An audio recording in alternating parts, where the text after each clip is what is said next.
In the midsummer of 1942, the strategic map of the South Pacific was a sea of crimson, marking the relentless expansion of the Imperial Japanese Empire. Having swallowed Southeast Asia and the Dutch East Indies, the Japanese gaze turned toward the ultimate prize, Australia. To isolate the continent, the Japanese needed to seize Port Moresby, but to do so safely, they first required a foothold at the easternmost tip of New Guinea. That foothold was Milne Bay, a deep-water harbor flanked by jagged mountains and choked by some of the densest, most unforgiving rainforests on Earth. For General Douglas MacArthur, Milne Bay was not just a defensive position. It was a desperate gamble to establish a forbidden base from which Allied air power could strike back. By June 1942, the bay had been transformed into a massive, muddy construction site. Under the direction of MacArthur's headquarters, hundreds of U.S. Army engineers arrived with a singular, urgent mission: to carve 3 strategic airstrips out of the jungle. These runways were intended to be the unsinkable aircraft carriers that would protect the Allied flank. However, the American engineers found themselves fighting a war against nature long before they met the Japanese. Milne Bay was a cradle of fever, where it rained nearly 24 hours a day, turning the earth into a bottomless quagmire. The Americans worked stripped to the waist in waist-deep mud, battling malaria, carrying mosquitoes, and equipment that sank into the sludge. The atmosphere at Milne Bay was one of suffocating tension. While the Americans provided the technical expertise and the heavy machinery to build the base, they were acutely aware that they were sitting ducks. The bay was a blind spot in the Allied radar network, and the Japanese were known for their mastery of nighttime amphibious assaults. The Americans were builders, not frontline infantry, and they knew that if the invincible Japanese Special Naval Landing Forces, the elite Kaigun Rikusentai, descended upon the bay, the half-finished runways would become a slaughterhouse. To guard these vital American assets, MacArthur deployed the Australian 7th and 18th Brigades. This created a unique tactical environment, a strategic American base, built with American steel, but defended by the grit of the Australian soldier. The diggers arrived to find the Americans exhausted and besieged by the environment. As the rain hammered down on the corrugated iron roofs and the jungle encroached on the edges of the clearing, a silent understanding grew between the two allies. The Americans would build the gate, and the Australians would be the locks that held it shut. The Japanese, however, were overconfident. Based on their easy victories earlier in the year, their intelligence suggested that Milne Bay was defended only by a few hundred second-rate troops and unorganized engineers. They planned a lightning strike to seize the airstrips in a single night. They did not realize they were sailing into a trap, a mud-clogged arena where their legend of invincibility would finally meet its end. The stage was set for a collision of cultures and military doctrines, as the American dream of a Pacific springboard rested entirely on the Australian ability to hold the line in the mud of Milne Bay. As the American engineers toiled to complete Strip Number 1, the arrival of the Australian Infantry turned Milne Bay into a true fortress. This was a diverse force consisting of the 7th Brigade, mostly young, inexperienced militiamen, and the battle-hardened veterans of the 18th Brigade, fresh from the legendary defense of Tobruk in North Africa. For the first time in the New Guinea campaign, the U.S. Army witnessed the professional poise of the Australian diggers in a defensive posture. While the Americans provided the logistical backbone and anti-aircraft support, the Australians established a perimeter that snaked through the coconut plantations and swampy marshes surrounding the vital runways. The Imperial Japanese High Command, however, viewed the situation through a lens of extreme overconfidence. Their intelligence reports were catastrophically flawed, estimating that only 2 or 3 companies of demoralized soldiers protected the bay. They believed that the Allied forces would crumble at the mere sight of the Emperor's elite Marines. The Japanese plan relied on the Kaigun Rikusentai, the Special Naval Landing Forces, who were considered the best amphibious troops in the world. They were equipped with light tanks and supported by a navy that had, until that point, dominated the Pacific waves. The Japanese objective was simple: a swift night landing, a bayonet charge through the American runways, and the total seizure of the base within 48 hours. This arrogance blinded the Japanese to the tactical reality of Milne Bay. They didn't realize they were up against nearly 9,000 Allied troops, the majority of whom were Australians prepared to fight a war of extinction to protect their homeland. Furthermore, the Japanese underestimated the green hell they were about to enter. While they were masters of jungle movement, the mud at Milne Bay was a different category of obstacle, a primordial sludge that neutralized the mobility of their mechanized equipment and slowed their elite infantry to a crawl. In the final days of August 1942, the atmosphere at the base reached a breaking point. The American engineers and Australian infantry worked in a state of hypervigilance, their nerves frayed by the constant, rhythmic drumming of the tropical rain. They knew the Japanese were coming. It was no longer a question of if, but when. Allied signals intelligence had picked up the movement of a Japanese convoy steaming toward the bay, but the thick clouds and torrential downpours made aerial interception nearly impossible. The defense was organized into a series of interlocking killing zones designed to funnel any attacker onto the open expanses of the airfields, where Allied firepower could be maximized. The Australians positioned their Vickers machine guns and Bren light automatics with surgical precision, while American anti-aircraft crews lowered their barrels to provide direct fire against ground targets. The Japanese were sailing toward a slaughterhouse they helped build with their own pride. They expected a walkover. Instead, they were about to encounter a combined Allied wall of steel and spirit that would shatter the myth of Japanese invincibility forever. The storm broke on the night of August 25, 1942. Under a moonless sky and a torrential downpour that reduced visibility to a few meters, the Japanese convoy slipped into the dark waters of Milne Bay. The Kagun Rikusentai elite Marines began their ship-to-shore movement, confident that they would catch the fleeing Allies in their beds. However, the Japanese overconfidence led to their first major blunder. Due to poor navigation in the storm, they landed several kilometers east of their intended target, placing themselves deep within a maze of tangled mangroves and swampy coastline, far from the primary American airstrip. As the first Japanese boots hit the mud, the Australian 7th Brigade's outposts opened fire. The jungle erupted in a cacophony of tracer rounds and mortar explosions. For the American engineers and anti-aircraft crews stationed further inland, the sound of the engagement was a grim confirmation that the battle for the bay had begun. The Japanese, realizing they were not facing a disorganized rabble, but a disciplined defensive line, deployed their light tanks. These steel monsters clattered through the mud, their searchlights cutting through the rain, creating a terrifying psychological spectacle. Yet the Australian militia units held their ground, engaging in a desperate, close-quarters struggle amidst the coconut palms, using sticky bombs and anti-tank rifles to halt the mechanized advance. As dawn broke through the gray mist, the tactical advantage shifted dramatically toward the Allies. While the Japanese were masters of the night, the daylight belonged to the Royal Australian Air Force, ERAAF, and their American counterparts. Operating from the very runways the U.S. engineers had been struggling to finish, the 75 and 76 squadrons unleashed their P-40 Kitty Hawks.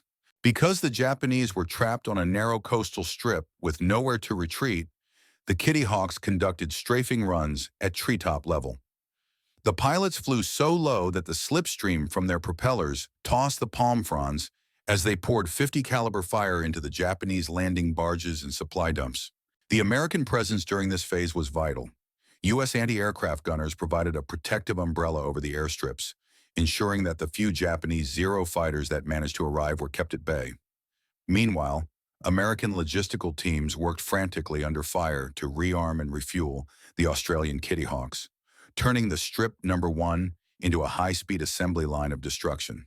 Every time a Kitty Hawk landed, it was back in the air within minutes, loaded with fresh ammunition to hammer the Japanese beachhead. By the end of the first day, the Japanese lightning strike had stalled in a pile of burning wreckage and blood-soaked mud. Their tanks were bogged down or destroyed, their supplies were smoldering from air attacks, and their elite Marines were pinned down by a combination of Australian infantry grit and Allied air supremacy. The myth of the invincible Japanese jungle warrior began to crack. For the first time, the Imperial Japanese Navy realized they weren't just fighting a defensive force. They were caught in a sophisticated, multi-domain trap where American engineering and Australian firepower worked in perfect, lethal unison. By the final days of August, the Japanese commanders were desperate. Their initial landings had failed to seize the initiative, and the Allied air superiority was systematically shredding their supply lines. Realizing that a prolonged battle of attrition in the mud was a death sentence, the Japanese decided to gamble everything on a massive, concentrated night assault. The target was Strip Number 3, a partially completed airfield that sat as the last major obstacle before the heart of the Allied base. This was the moment of truth. If the Japanese could break through here, the American engineers and the logistical nerve center of Milne Bay would be exposed to total slaughter. In the early hours of August 31st, under the cover of a thick, sulfurous mist, the Japanese unleashed their final banzai charges. Hundreds of elite naval marines, screaming their battle cries, surged across the open expanses of the airfield. They expected the Allied line to buckle under the sheer psychological weight of the charge. However, the defense they encountered was a masterpiece of discipline. The Australians of the 212th and 61st Battalions had transformed the edge of the runway into a wall of fire. They sat behind their Vickers and Bren machine guns, waiting until the Japanese were within point-blank range before pulling their triggers. The American presence at Strip Number 3 was equally decisive. U.S. mortars and anti-aircraft guns, repurposed for ground defense, provided a continuous curtain of high explosives that tore through the Japanese ranks. The synergy was terrifyingly effective. The Australians provided the accurate, disciplined small arms fire that pinned the Japanese down, while American heavy weaponry pulverized their formations.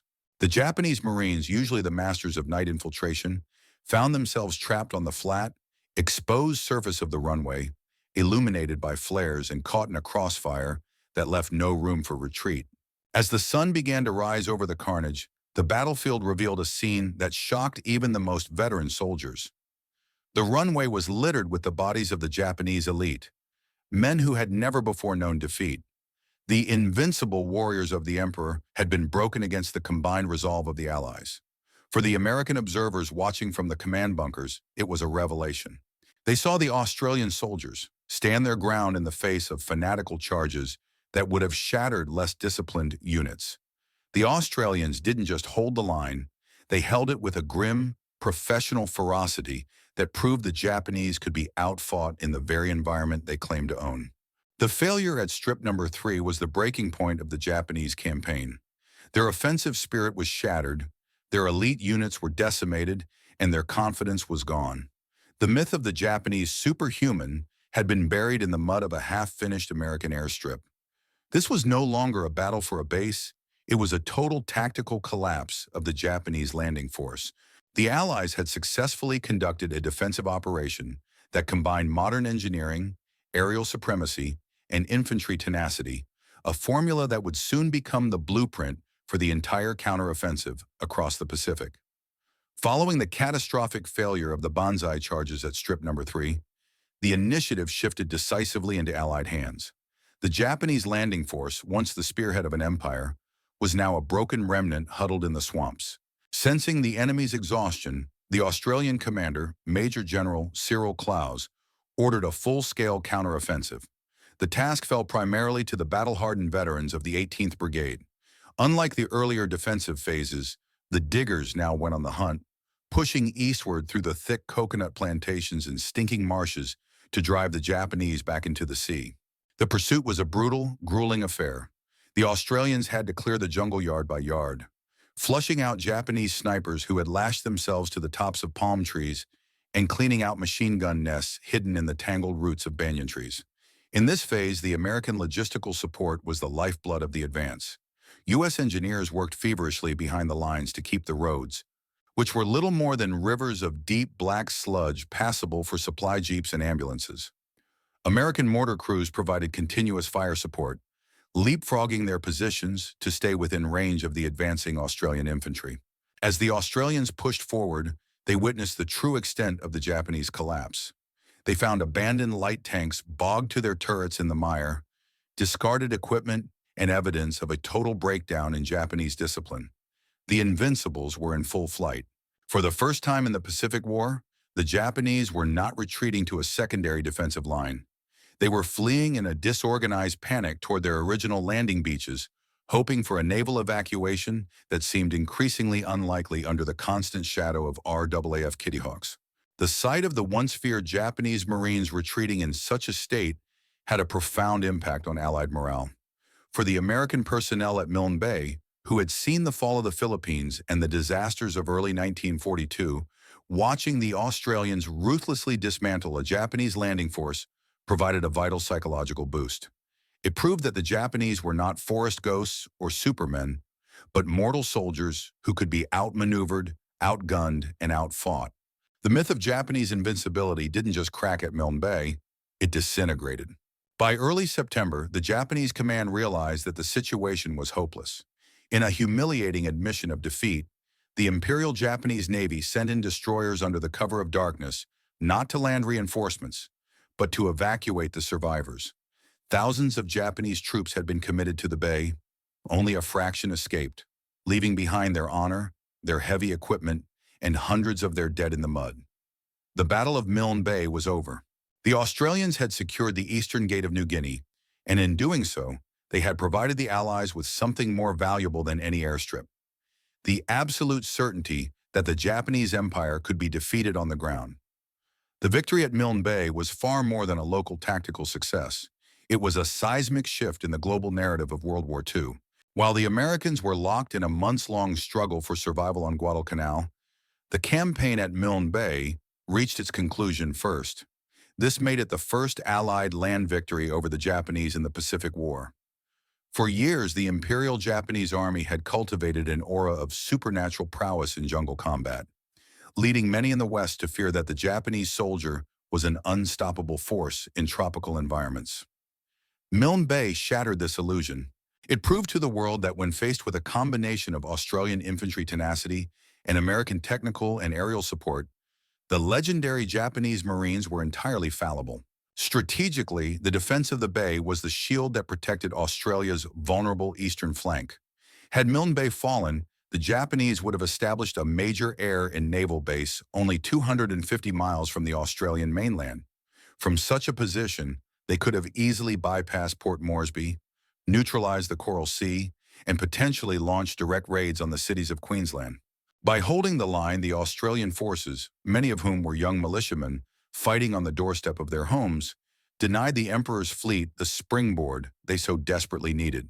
They ensured that Australia remained a secure aircraft carrier for the massive American buildup that was still to come.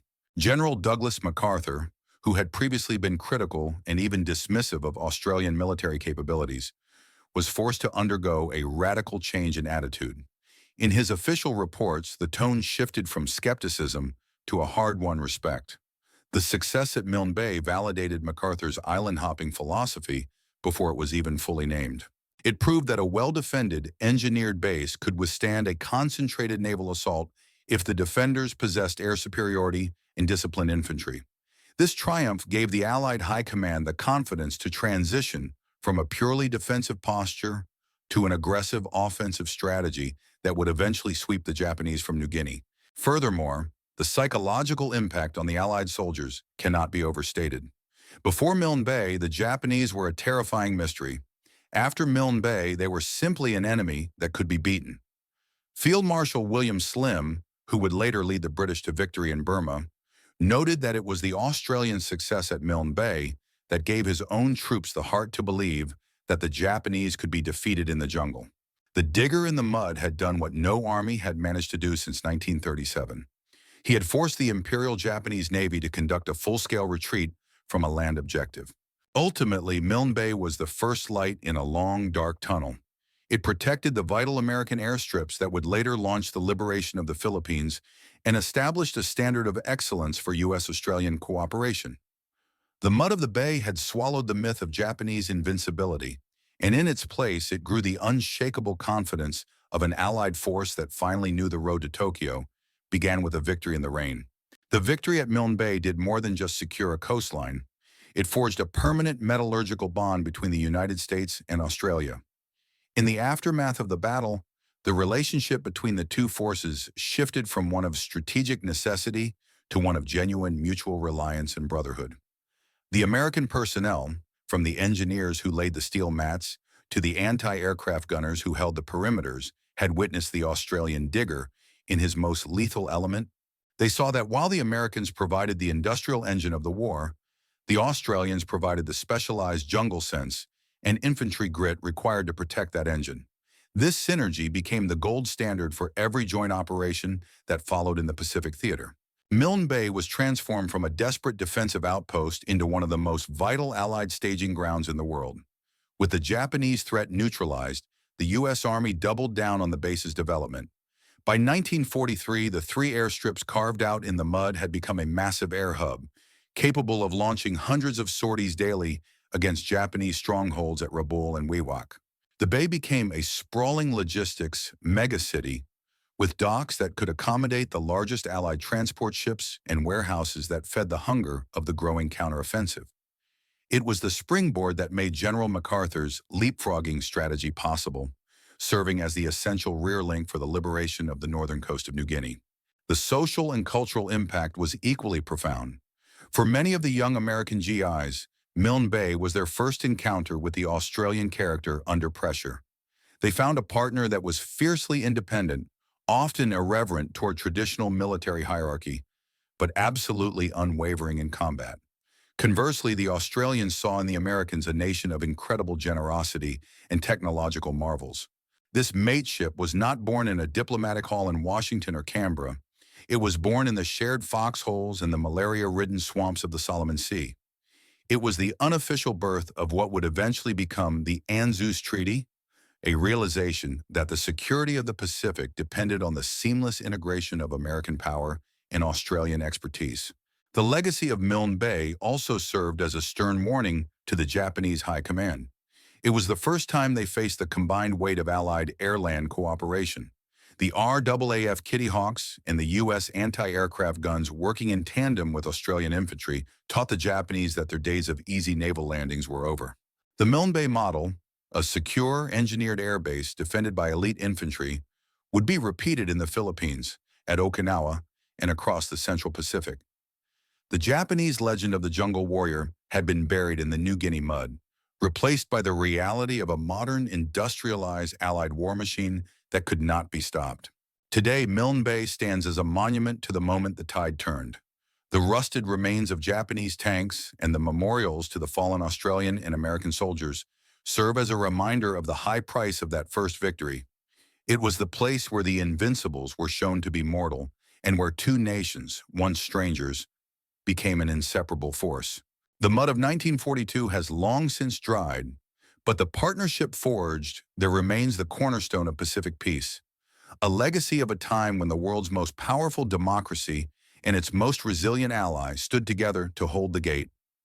The Battle of Milne Bay remains a monumental study in the triumph of resilience over reputation. As the final Japanese destroyers retreated into the darkness of the Solomon Sea, they left behind more than just a failed objective. They left behind the shattered remains of a military ideology. For the Allies, the lessons from the mud were clear and transformative. This battle provided the definitive proof that the Imperial Japanese Army's mastery of the jungle was not an inherent trait, but a tactical advantage that could be neutralized through superior coordination, disciplined fire support, and the relentless application of air power. The tactical takeaway for the Allied High Command was the realization that engineering was just as vital as infantry. The ability of the U.S. engineers to maintain functional runways in a tropical deluge allowed the RAAF Kitty Hawks to operate with a frequency and lethality that the Japanese could not match. Milne Bay taught the Allies that victory in the Pacific would not be won by grand, sweeping maneuvers on a map, but by the slogger's war, the ability to build, defend, and sustain bases in the most hostile environments on the planet. It was a victory of logistics and engineering as much as it was a victory of the bayonet. Furthermore, Milne Bay served as a final tribute to the digger and the GI who stood together when the stakes were highest. It was here that the Australian soldier proved he was the premier jungle fighter of the era, capable of absorbing the full shock of a fanatical banzai charge and immediately transitioning into a ruthless counterattack. For the American forces, it was a baptism by fire that demonstrated the necessity of having an ally who understood the terrain. The mateship forged at Milne Bay was not just a sentimental bond, it was a practical military necessity that would carry the Allies through the bloody campaigns of the Kokoda Track, Bunagona, and eventually the Philippines. Historically, Milne Bay must be remembered as the moment the psychological shadow of 1941 was finally lifted. It was the first light of the Allied counteroffensive, the place where the myth of the Japanese Superman died in the black sludge of a coconut plantation. The men who fought there, the engineers who worked until their hands bled, the pilots who flew into the trees, and the infantrymen who held the line in the rain, changed the direction of the global conflict. They proved that no matter how fearsome an enemy's legend may be, it cannot survive a determined defense backed by the industrial and moral will of a united alliance. The legacy of Milne Bay is a somber reminder of the cost of freedom. The thousands of lives lost in those few weeks of 1942 ensured that the gateway to the Pacific remained closed to the aggressor. As we look back on the history of the Pacific War, Milne Bay stands as a beacon of cooperation and courage. It was the place where the tide truly turned, proving once and for all that even in the deepest green hell, the combined spirit of the United States and Australia was an unstoppable force. The myth of invincibility fell in the mud, and in its place the road to ultimate victory was paved.